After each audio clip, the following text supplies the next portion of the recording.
हरिओम। जय श्री कृष्ण। एक बार फिर से मैं कर्मकांड बाय आनंद पाठक में आप सभी का स्वागत करता हूं। और जैसे अभी कुछ समय पहले गुरु पुष्य अमृत योग था और अभी देखा जाए तो 27 अप्रैल बृहस्पतिवार अर्थात गुरुवार को भी गुरु पुष्य अमृत योग है। मतलब वो भी बहुत एक अच्छा योग है। मतलब समय अवधि जो है वो काफ़ी लंबी है। तो अभी कुछ समय पहले मैंने एक अंगूठी के विषय में वीडियो बनाया था कि आप गुरु पुष्यामृत योग में ही 3 धातु की अंगूठी बनाकर उससे अभिमंत्रित, मतलब उसके ऊपर या तो ललिता सहस्त्र, विष्णु सहस्त्र या इष्ट मंत्र से अभिमंत्रित अभिषेक आदि करके फिर वो धारण कर सकते हैं। वही प्रयोग आप इस 27 तारीख को भी कर सकते हैं। और उसके अलावा भी कामना के अनुसार क्या करना चाहिए आज इस विषय और वीडियो में आपको बताऊंगा। चलिए शुरू करते हैं। तो सबसे पहले जानिए गुरु पुष्यामृत योग कितने बजे से लेकर कितने बजे तक है और किस दिन है।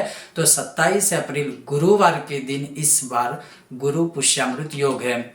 और यह योग 27 तारीख प्रातःकाल सुबह 7 बजे से शुरू होगा और 28 तारीख सुबह 5:43 तक रहने वाला है। तो देखा जाए तो पूरा दिन और करीब करीब दूसरे दिन के सूर्य उदय तक अर्थात पूरा दिन पूरी रात यह अमृत सिद्धि योग के साथ गुरु पुष्यामृत योग है।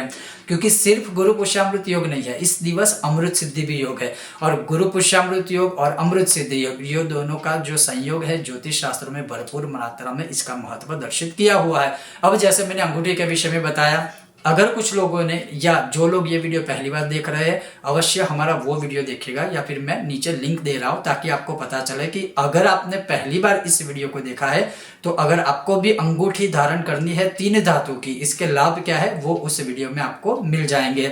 तो अब इसके अलावा आप क्या कर सकते हो, इतना लंबा समय है, अमृत सिद्धि योग है, गुरु पुष्यामृत योग है। तो कामना के अनुसार अगर मैं कहूं तो गुरु पुष्यामृत योग में अधिक क्या क्या चीजें होती है, एक चीज को छोड़ के जैसे विवाह वर्ज्य होता है गुरु पुष्यामृत योग में अधिकतर, मैं ये नहीं कहता हूं सारे, लेकिन अधिकतर विवाह वर्ज्य ही है। इस बार का जो योग है वो उस दिन विवाह से संबंधित कोई भी क्रियाएं मत कीजिएगा, ये शुभ नहीं है मुहूर्त शास्त्रों के अनुसार। 27 अप्रैल की बात कर रहा हूं 2023 की। और अगर बात करें दूसरी कामना के अनुसार तो सबसे पहली जो कामना या सबसे पहला जो आपके कामना के अनुसार कोई प्रयोग आप करना चाहते हो तो मैं केवल एक ही चीज कहूंगा, श्री कामः सततम जपेत। अगर आप धन आदि से जुड़ी समस्याओं से जूझ रहे हो, और अधिकतर लोगों को मैं ये चीज इसलिए बता रहा हूं कि अधिकतर लोगों के वहां श्री यंत्र भी है, बहुत सारे लोग श्री सूक्तम के पाठ अब करने लगे हैं और ये हमारे भी ज्ञात में आ रहा है, हम भी देख रहे हैं, अनुभव भी सबको बहुत अच्छे हो रहे हैं, सबको लाभ मिल रहा है।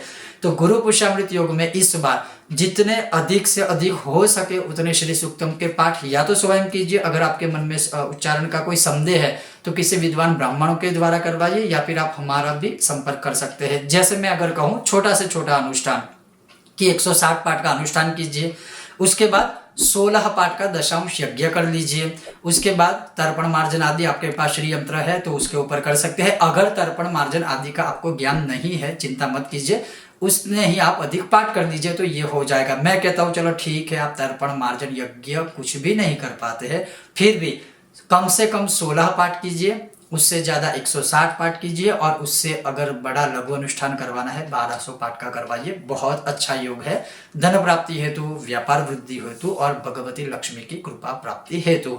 ये है पहला प्रयोग। इसके अलावा आकस्मिक बहुत ही धन की प्राप्ति करनी है, आकस्मिक धन प्राप्त करना है तो कनकधारा स्तोत्र के पाठ कीजिए। सिर्फ कनकधारा स्तोत्र के, बहुत सारी चीजों को इकट्ठा मत कीजिए, यथाशक्ति कनकधारा स्तोत्र के पाठ कीजिए।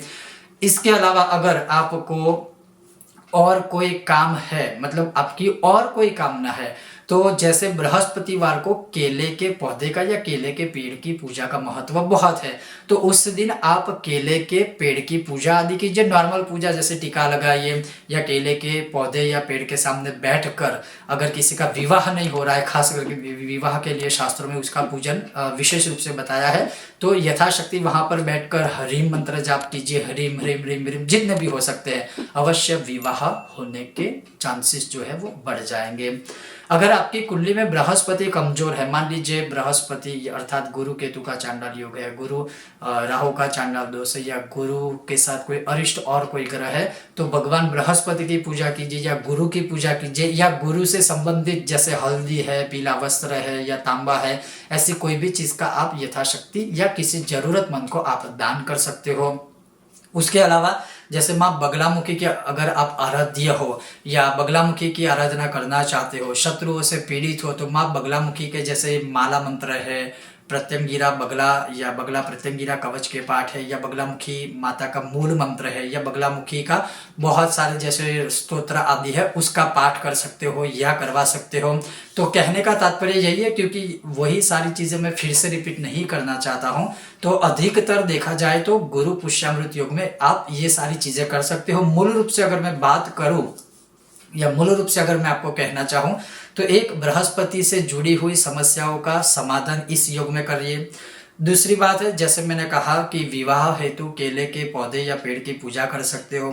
तीसरा, जैसे मैंने आपको कहा कि धन प्राप्ति हेतु, व्यापार वृद्धि हेतु आप जैसे श्री सूक्तम का या कनकधारा स्तोत्र आदि का पाठ कर सकते हो। तो ये सारी चीजें शत्रु निवारण हेतु, जैसे मैंने कहा बगलामुखी माता की उपासना कर सकते हो। तो ये सारी चीजें जो है, जो 27 अप्रैल गुरुवार प्रातः काल 7 बजे से यह योग आरंभ होने वाला है। इसके साथ अमृत सिद्धि योग भी है उस दिन, जो दूसरे दिन 5:43 अर्थात 28 तारीख तक, पूरे दिन 27 तारीख और पूरी रात 28 तारीख तक यह योग रहने वाला है। अवश्य ही आप कोई ना कोई अवश्य इस ऐसे अच्छे योगों का लाभ लीजिएगा।